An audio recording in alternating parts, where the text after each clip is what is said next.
তুমি কে আমি কে কে বলেছে মানে স্পিকার জুলাই বিপ্লবে স্লোগানে প্রকম্পিত পুরো দেশ।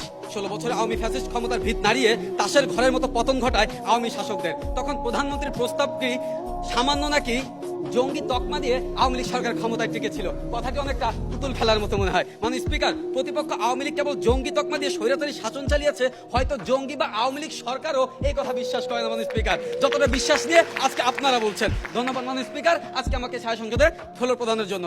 মানে স্পিকার, প্রধানমন্ত্রীর কথা শুনে মনে হচ্ছে বাংলাদেশে কখনো জঙ্গি হামলা ঘটেনি, পুরো বিশ্বের জঙ্গি বলে কিছুই নেই। তাহলে মানে স্পিকার, পুরো বিশ্ব জানে 2016 সালে 1 জুলাই হোলি 8 জনের কথা, এবং জঙ্গি এর এসআই আইএস স্বীকার করে যে এই জঙ্গি হামলাটি তারা করেছিল, এবং তারা বিবৃতি দিয়েছে যে এই সমস্ত সদস্যরা তাদের জঙ্গি সদস্য ছিল। অর্থাৎ মানে স্পিকার, জঙ্গি হামলা একটি বিশ্ব বাস্তবতা, বাংলাদেশও কিন্তু তার বাইরে নয়। মানে স্পিকার, অর্থাৎ আওয়ামী লীগ জঙ্গি তকমা দিয়ে ক্ষমতায় টিকে ছিল না, বরং আমরা মনে করি গত 16 বছর আওয়ামী লীগ ফ্যাসিস্ট সরকার টিকে থাকার হাতিয়ারগুলো ছিল: 1, মুক্তিযুদ্ধ সপক্ষ বিপক্ষকে বিকৃত করে চেতনা; 2, নির্বাচনী ব্যবস্থাকে পুলিশ প্রশাসন বিচার বিভাগ গুম খুন হাতিয়ার বানিয়ে; 3, উন্নয়নের গল্পকে হাতিয়ার বানিয়ে; 4, সংখ্যালঘু গেম ও ভারতের সমর্থনকে হাতিয়ার বানিয়ে; এবং মুজিববাদী চেতনাকে হাতিয়ার বানিয়ে। শুধুমাত্র জঙ্গি তকমার মতো একটা ছেলে খেলা নাটক দিয়ে আওয়ামী লীগ সরকার ক্ষমতায় টিকে ছিল না। মানে স্পিকার, আওয়ামী লীগ সরকার ক্ষমতায় টিকে ছিল এ সকল ধরনের নাটককে ব্রহ্মাস্ত্র হিসেবে ব্যবহার করে ক্ষমতায় টিকে ছিল।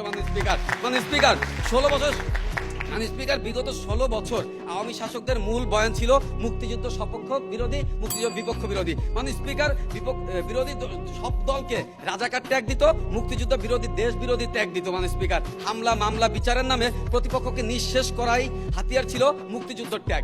71-এর বিকৃত চেতনার ব্যবসা, 71 দেশকে সে তার নিজের বাপের দেশ মনে করতো। মানে স্পিকার, নব্য বাকশাল কায়দায় তার ক্ষমতায় টিকে থাকা ছিল, যে কারণে আমরা বলছি মানে স্পিকার, জঙ্গি তকমা নয়, মুক্তিযুদ্ধের বিরোধী ত্যাগই ছিল আওয়ামী সরকার টিকে থাকার অন্যতম একটি হাতিয়ার। মানে স্পিকার, দেখুন মানে স্পিকার, ক্ষমতায় আওয়ামী লীগ টিকে ছিল, ক্ষমতায় টিকে ছিল মানে তারা ক্ষমতায় এসেছিল।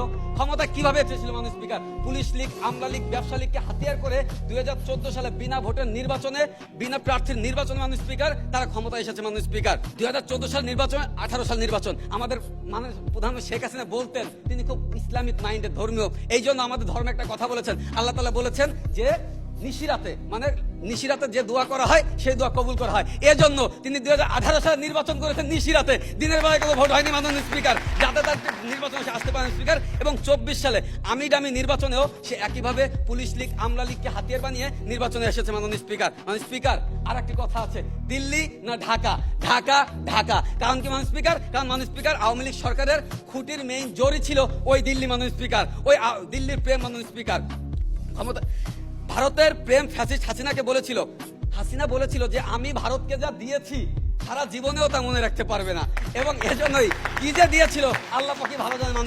মানে স্পিকার, এজন্য আওয়ামী লীগ সরকার যখন ক্ষমতা থেকে পতন হলো, আওয়ামী লীগ সরকার পলালো কোথায়? ওই দিল্লিতে, আর দিল্লি তাকে নববধূর মতো বরণ করে নিয়েছে। মানে স্পিকার, আওয়ামী লীগ সরকার কিন্তু শুধুমাত্র জঙ্গির একটি তকমা দিয়ে ক্ষমতায় টিকে ছিল না। স্পিকার, তারা আমার ভাইকে হত্যা করেছে। স্পিকার, তারা আমার ভাইকে হত্যা করেছে।